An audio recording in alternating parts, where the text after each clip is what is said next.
Books and Booze, a bookish and wine-induced podcast from two book lovers who have never met. That is the power of the internet. Hello, Books and Booze buddies. This week, the episode is a little different. It's not really a book-centric episode, but rather we've brought you a really kick-ass exciting guest which we think you all will love. We are always looking to bring you new and exciting stories, and this one is no different. We wanted to start this episode with a little bit of a disclaimer. This episode has a strong trigger warning for violence and domestic abuse. If you feel you may be sensitive to these topics at all, please turn off at any time and tune in next week when we return to more bookish chat. This week, the guest is none other than Terra Newell. If for some reason you don't know who Terra is, please let us give you a brief synopsis. You may have heard of a little podcast called Dirty John. It's a true crime podcast based on the life of John Meehan, a con artist and sociopath. The main focus of the story is Meehan's relationship with businesswoman Deborah Newell, whom he met via an internet dating site, as well as her immediate and extended family. The podcast deals with themes of abuse and manipulation, as well as the behaviors of those being abused. The climax of the story is when Meehan was eventually killed by Terra Newell, who acted in self-defense when he tried to kill her on the rooftop parking lot of her apartment building on August 20th, 2016.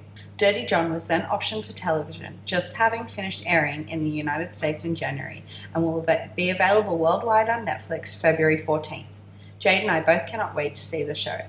Anyone who's interested in the podcast, please check it out. It's an incredible, powerful story. We are well aware that domestic violence is sadly so prevalent in today's society. If you or your loved ones need help, please contact your local domestic violence hotline. In Australia, those numbers are Lifeline, 1-800-RESPECT, Men's Line Australia, 1300-789-978. In the US, the Domestic Violence Hotline, 1-800-799-7233. And in the UK, the 24-hour Domestic Violence Free Phone Helpline, 0808 2000 247.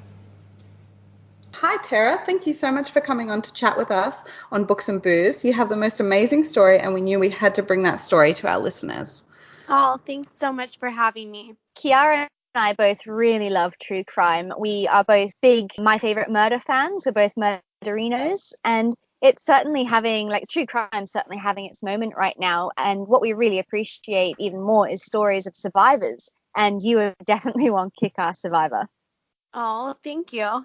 You seemingly had the odds stacked against you when John Meehan ambushed you outside your apartment. You were a foot shorter, 33 pounds lighter, 32 years younger, and unprepared to fight. We know you credit your survival to The Walking Dead, and is it okay if you could talk us through what happened with John and what went on in your mind?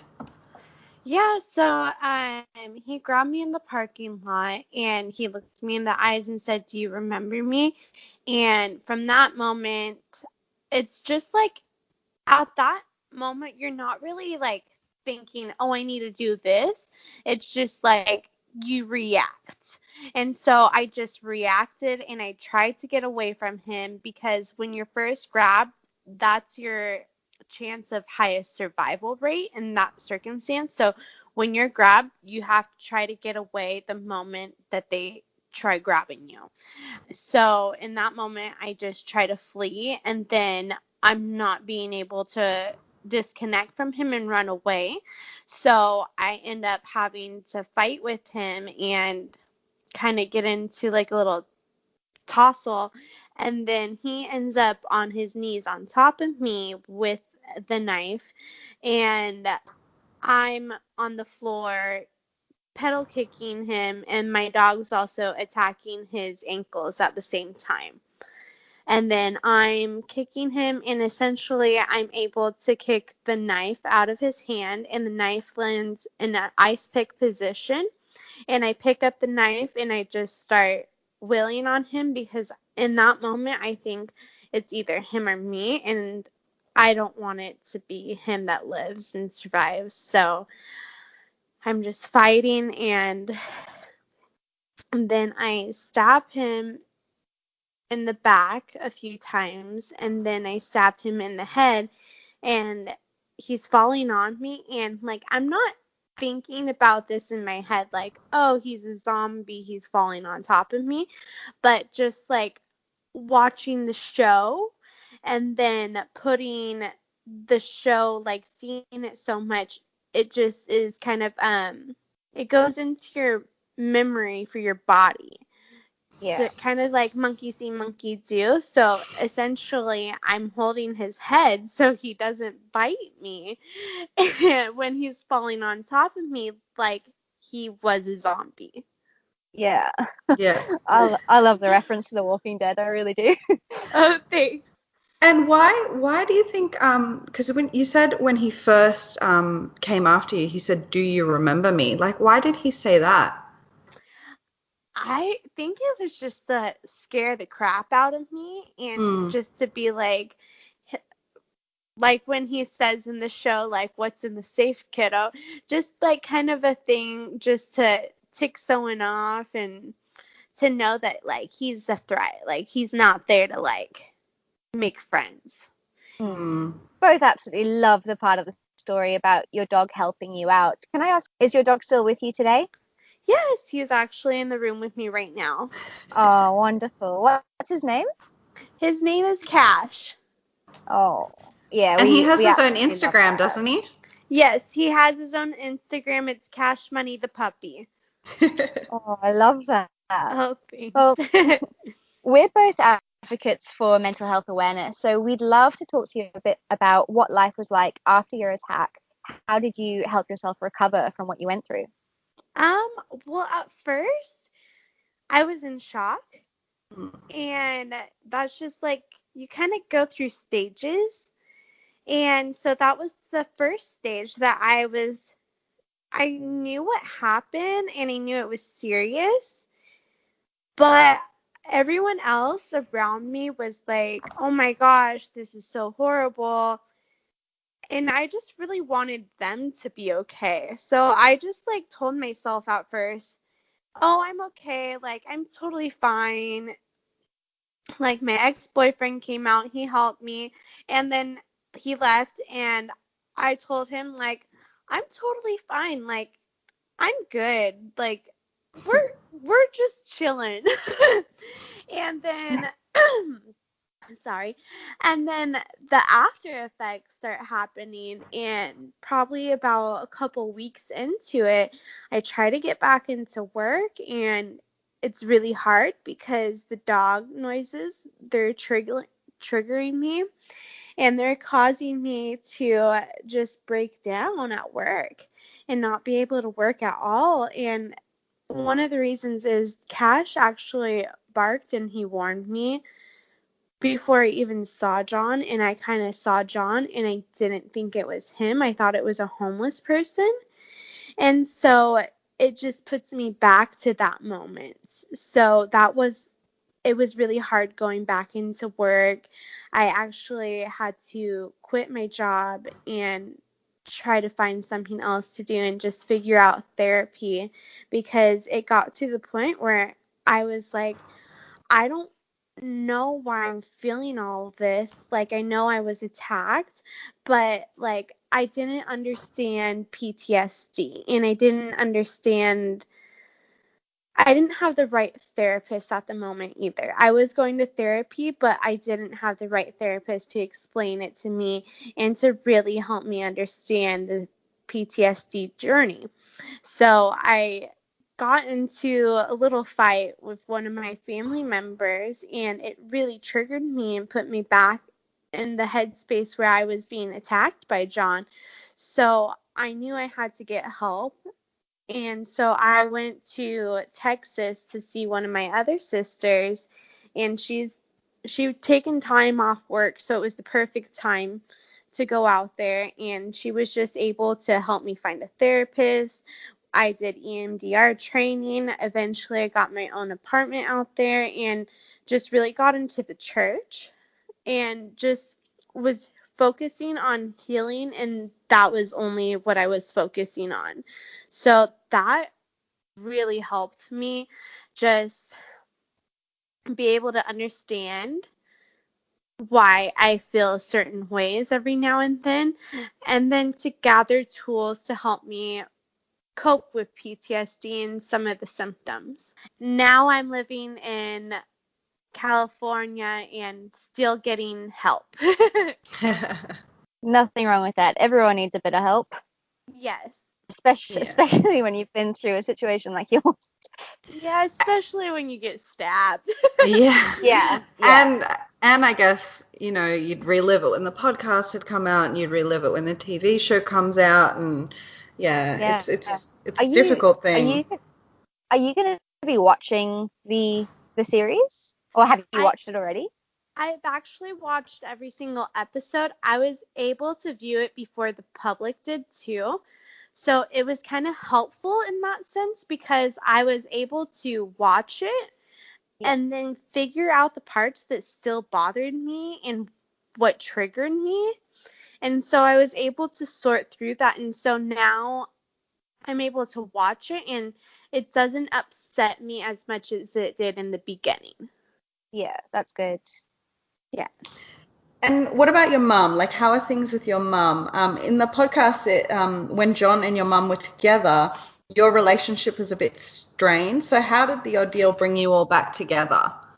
Well, we're better than ever, but there's still a little bit of like resentment that I need to work on with her, which is essentially her getting into it. He was so good at what he did, and sometimes it's hard for me to just accept that fact and accept that it was coercive control because, if she didn't date him, he wouldn't be in our lives. But then I could have another mom that would have done the same thing. So it's just they're able to find someone, target in on them, and convince them that like they're the love of their lives, that they're the only one that really matters. Everyone else around them doesn't really care about them. So it's so easy to get controlled in that situation, and especially go back to that because these people are making you feel so loved, and they're telling you that they're the ones that really care about you. That's amazing. Because you and your siblings, you had an inkling all along that there was something off about John, didn't you? We did. We definitely had a little intuition about that. But he also didn't treat us like he did my mom. He had more distance toward us. He acted like he loved my mom so much. And I honestly think in some sick way he cared somewhat for her or loved the idea of the relationship or whatever. But he was so sick to actually get the concept of love. Yeah. Yeah. And so situations of abuse, both emotional and physical, happen every day. What would you suggest for people if they themselves find themselves in a situation like yours? Well, always trust your gut and listen to the red flags. And then if you find that you're getting stalked, block them on everything. Go to the police station, make a report, say you're scared, get it in writing, and then don't ever contact them. Don't. It makes it seem like when you go back to them and stuff that you're not scared of them. And so the police don't want to take that serious.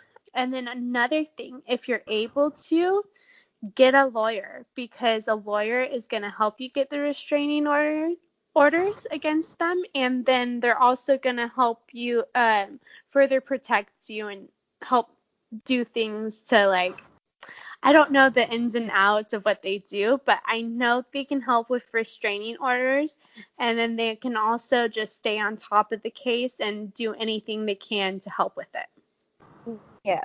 I also just wanted to ask, quick, going off script for 1 second. You mentioned part of your therapy was EMDR, and I've been recommended that I do EMDR for some of my traumatic experiences in the past too. Did you find that it helped you? I found that it helped me a lot. It was so easy just like listening to the podcast and stuff during that time because I did all of that. And so my brain was rewired and I wasn't triggered as much. I probably need to keep up more so with it, but it was extremely helpful to me. Okay. Yeah, because I think I heard something about the average person who obviously hasn't been through something as massive as you needs about, I think, 8 sessions in their life before they're completely rewired. But is it something for you that you think you do for the rest of your life?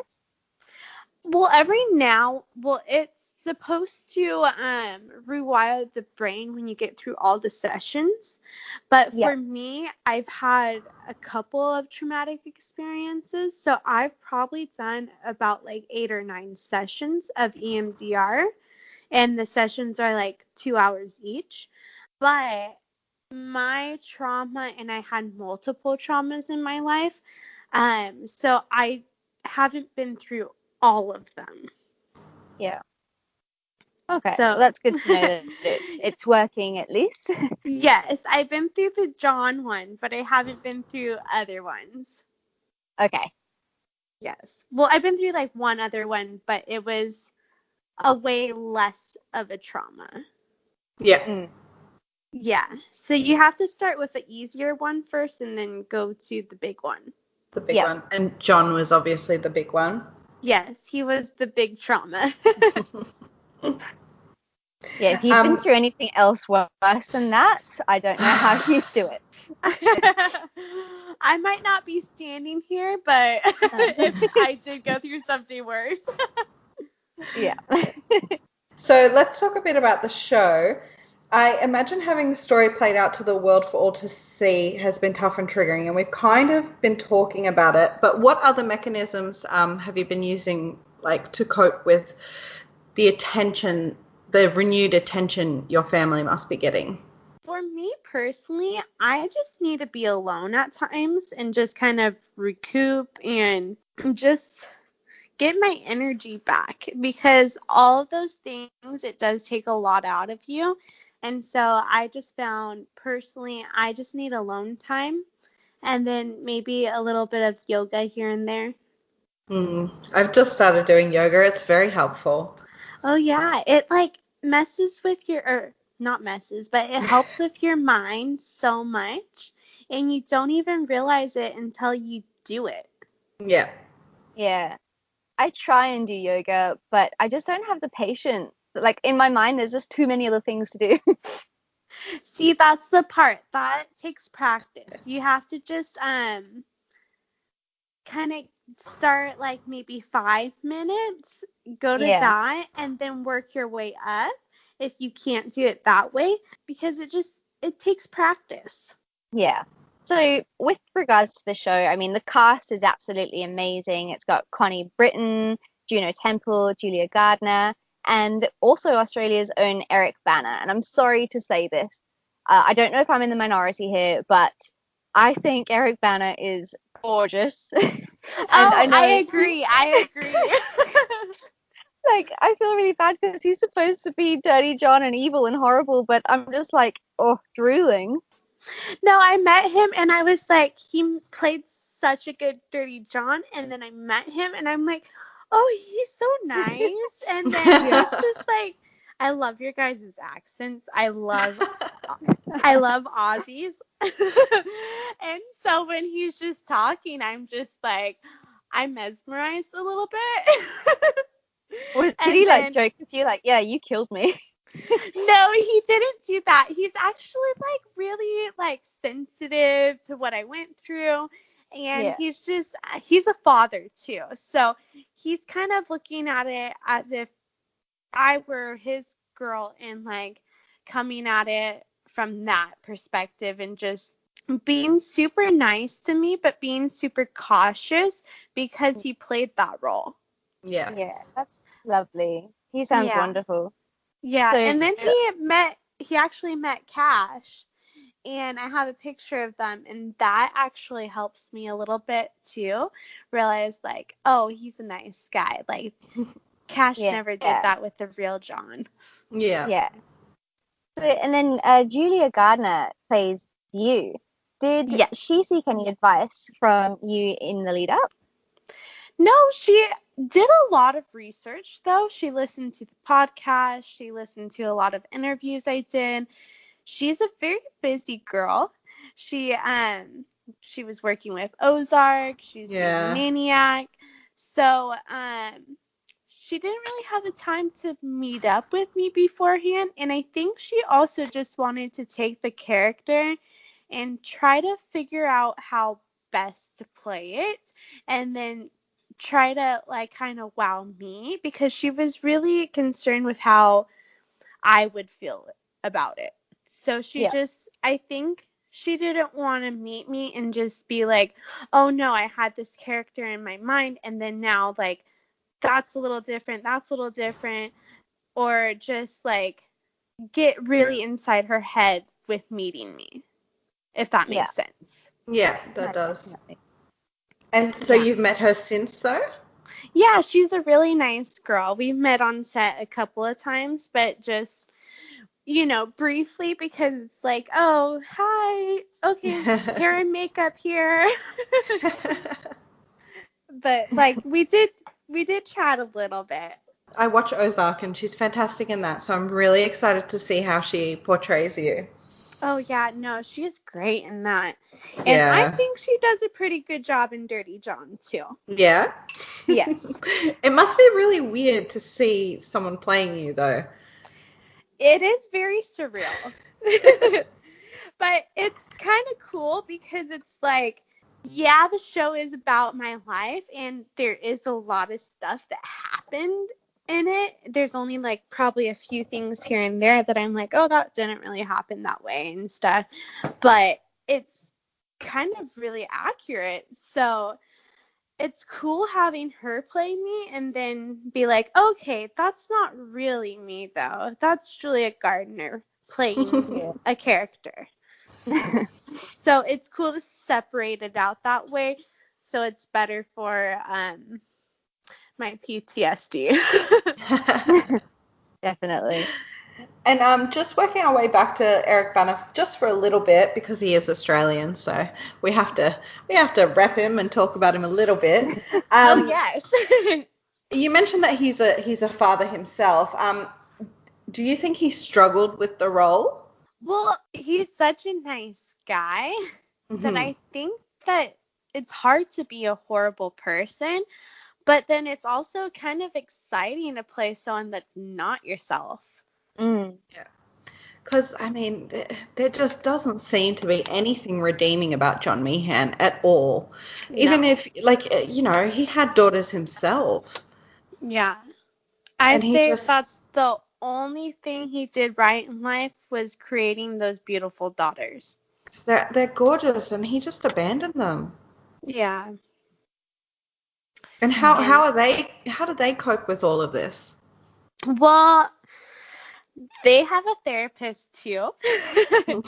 I joked with Emily. I'm like, I need to make a therapy session this week after the premiere. I was like, this is a lot. And then she's like, yeah, I do too. So their mom actually got them in therapy at a young age, and I think that's so helpful. So they were kind of able to process things and talk out loud and just get mechanisms to cope with what they've dealt with and just get help. Yeah. So what is next for you, Terra? Are you working on anything, and how are you going to close this chapter of your life? Well, I'm actually doing a blog, and I talk about PTSD on there. I talk about travel a lot because I really like to travel. I talk about dogs. I talk about just kind of everything I love. Eventually, I want to get into video vlogging because Emily does that, and I really look up to her and really like our connection. And so I really want to get into that with her because her channel is amazing. Oh, that's really cool. That's good that you have such a good relationship with Emily. Yeah, she's such a nice girl. Yeah, we're going to have to get all the links from you so we can leave them in our show notes so people can go look at your blog and follow you. Yes, that would be amazing. Of course. We might leave it there for with the questions on Dirty John and that, but we want to learn more about you. So at the end of our episodes, we do something called Boozy Banter, which is just us chatting about what we're enjoying. And so whether it be a Netflix show, or you mentioned you like to travel and stuff like that, a book you're reading, activities you enjoy. So did you want to kick us off and talk about some of your interests? Like, we know you love The Walking Dead, but what are you watching now? Well, The Walking Dead is not on right now, so I actually just watched You on Oh, Netflix, yeah.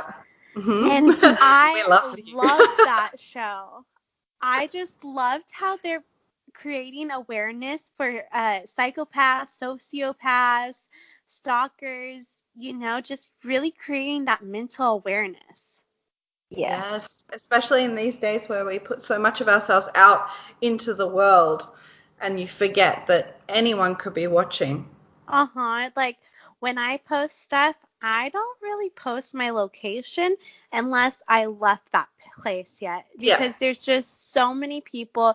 You don't know if someone is obsessed with you or if someone hates you.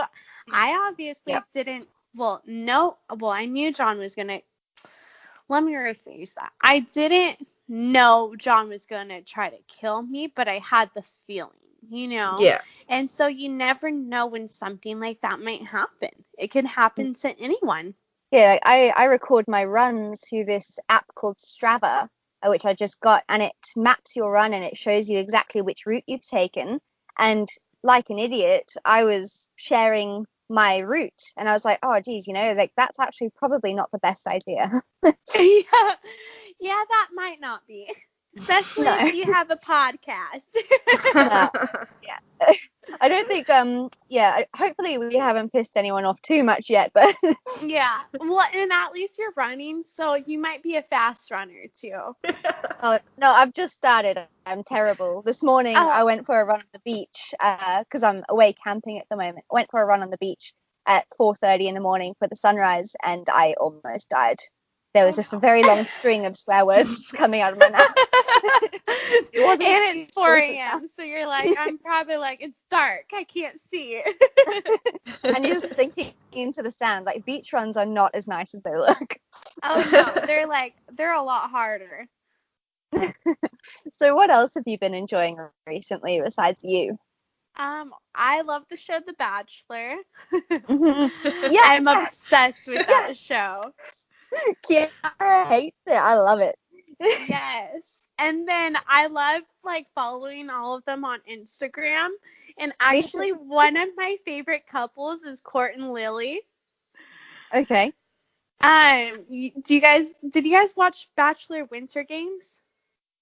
I watched it a while ago. Not recently, I think. Okay. Well, I followed them because I'm obsessed with Australia and New Zealand and stuff. I really want to go over there and visit. And so I just love them as a couple, but they're not together anymore. So I'm like, oh, they'll be together one day. Yeah. And what do you think about Colton as the new Bachelor? I love him, but I think that there's just a lot of life to live. He's just so young. Yeah. And a virgin. How old is he? I think he's 25 or 24 or something like that. Oh, okay. Yeah. Yeah, and it's a very young cast as well this season, isn't it? Yeah, a lot of the girls are 23 and they're like, oh, I'm ready for marriage. And I'm just like, oh, at 23, I thought I was too. And then I'm like, there's a lot more life to live. I don't think this cast will be as serious with their engagements, I feel. Yeah, I doubt it. And if it is, I don't think it'll last very long. Yeah, I hate to say that, but that's just what I kind of see. Have you been reading any books lately? I've been reading, I just got done with Psychopath Free, and it's just a book about psychopaths and how to get away from one. So I just really wanted to create knowledge about that subject so that I'm informed when girls ask me like how to get away and what a psychopath is. I just want to give them the correct answers. Yeah. That's fantastic that you want to do that. Well, thank you. I just get so many questions that I'm like, I don't want to tell you the wrong thing because then that could mean your life. Yeah. So what would you say a psychopath is in your words? Well, someone that doesn't have a conscience, someone that targets in on a person, and if you ask them, like, if they did something wrong to you, and you ask them, hey, you did this hurt me, they're going to turn that around on you. So they're really good at manipulating situations and putting the blame onto you. So that's one of the signs. And then the signs is not really having any good relationships with other people. Like they don't really have a lot of good connections. A lot of psychopaths don't look you in the eye because they just don't have the right human contact. Like there's something not right in their head where they feel kind of socially awkward, but then they also know what to do in certain situations to charm like the whole room, if that makes sense. Yeah. They manipulate. Yes, they're very manipulative, but then they don't make personal contacts with people unless it's to advantage them. Yeah. All right. What about you, Kiara? What have you been enjoying? So I went to the Mumford and Sons concert last night. I'm so That's jealous. fun. It was fantastic. I have to talk about this one part where, so it was in a sold out arena full of people, and for their encore, what they did is they turned off all the big stage lights, they turned off all the microphones, and they just had one microphone in the middle on the walkway, so kind of like in the middle of the mosh pit, and the four of them just sung and played instruments around this one microphone, and the whole arena was silent. And I've never experienced anything like that. It was so beautiful. It was so good. They were very talented. Like they sound like they're CDs. You've seen them before, haven't you, Jade? Yeah, I bawled my eyes out. Yeah. Couldn't help it. Yeah. They're It was phenomenal. really, really good. And then other than that, Mitch and I finished You. I think we finished it last week, and he loved it, and I really enjoyed it. I thought it was like they changed a few things from the books, but it wasn't anything too drastic. And then I started reading the library book, which is the January Reese Witherspoon book club pick, and I'm really enjoying that one. I'm waiting for my copy to arrive. Mine took a while too. Did you get it from Book Depository? Yeah, no, Booktopia. But it's so I'm not sure if you know what the library book is about, Tara. It's like a non-fiction history book about it. What is it? 1986. The Los Angeles Public Library burnt down, or what was on fire, and I think something about like 400,000 books were destroyed in this fire, which is for us book lovers, that is like devastating. Heartbreaking. To me, that's a horror novel. So it's kind of a true crime book because she talks about all the people involved and talks about, you know, the person that did it, and it's really well written. Oh wow! Well, I'm like, who would burn down a bookstore? Why? I know. Yeah, you'd have to have a reason. I can't wait to find out the reason. I wonder if he was like in love with one of the librarians or something like that. If it's something like that, and he wanted to get back at her. Or maybe someone wrote a book about him. Yeah. If it is a love thing, like a crime of passion, I'm sorry, but no one is worth enough for 400,000 books being destroyed. No, that's a tragedy. Yeah, it's ridiculous. So what about you, Jade? What are you enjoying? I've been really enjoying some self-help books lately. So I just finished Calm the Fuck Down by Sarah Knight. I think it's like the fourth book in her series of self-help books. And it's one of the better self-help books I've read in a while. I don't think it's quite my favorite, but it was all right. Like good for what it was, and I'm interested to start implementing what she said into my life. So that's pretty good, just to help with my own anxiety and stuff. And otherwise, yeah, I mentioned earlier Strava, which is a fitness app where you can record like your runs and stuff. And I've decided to stop being a disgusting person and start trying to be healthier lately. So it's really like motivating me to run and track my progress. It tells you like how far you've gone. It maps your route. You can take photos and tells you like your pace and how far you went. It's just really, really good. And right now I am away camping. So I'm away for a couple of days with my partner.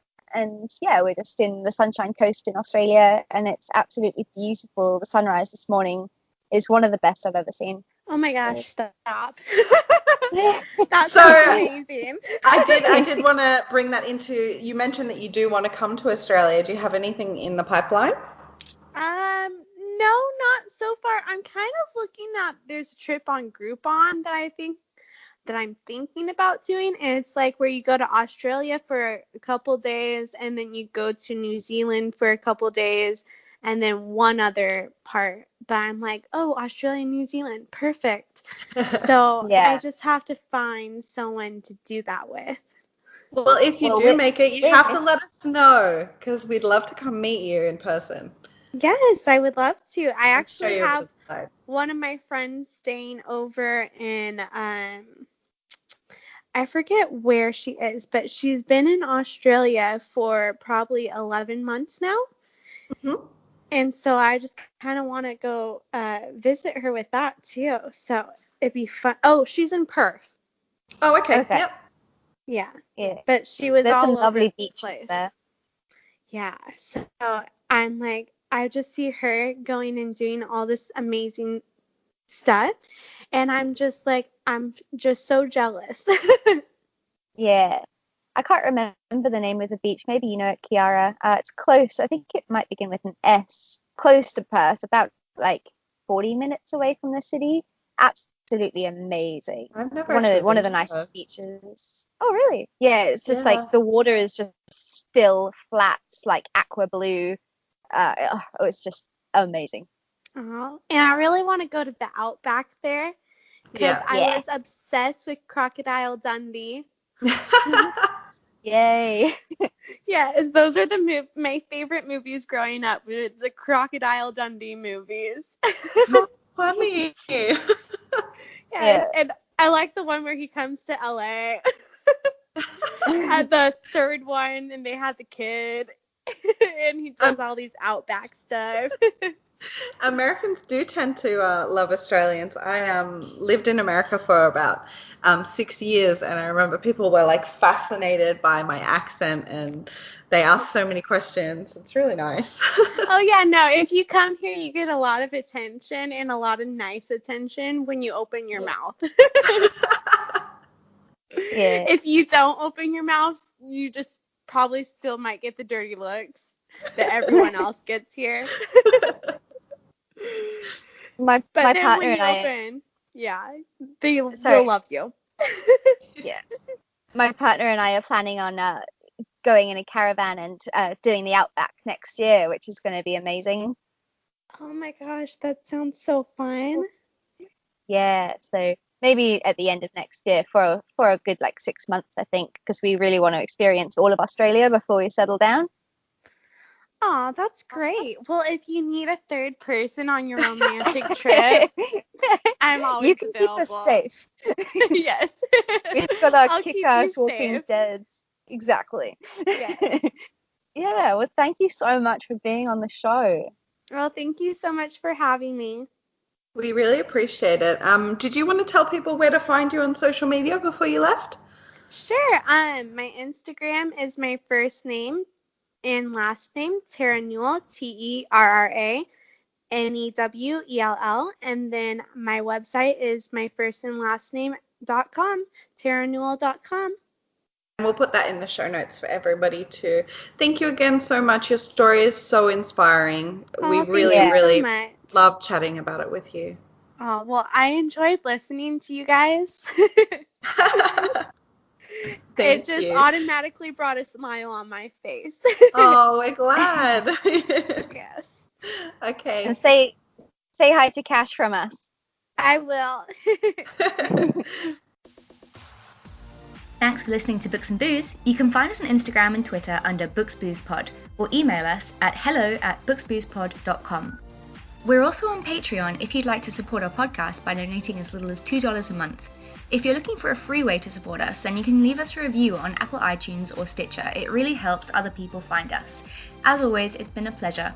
I'm Jade, and you can follow my Instagram at boho_bookworm, and Kiara is my co-host, and you can find her under bookish.kiki.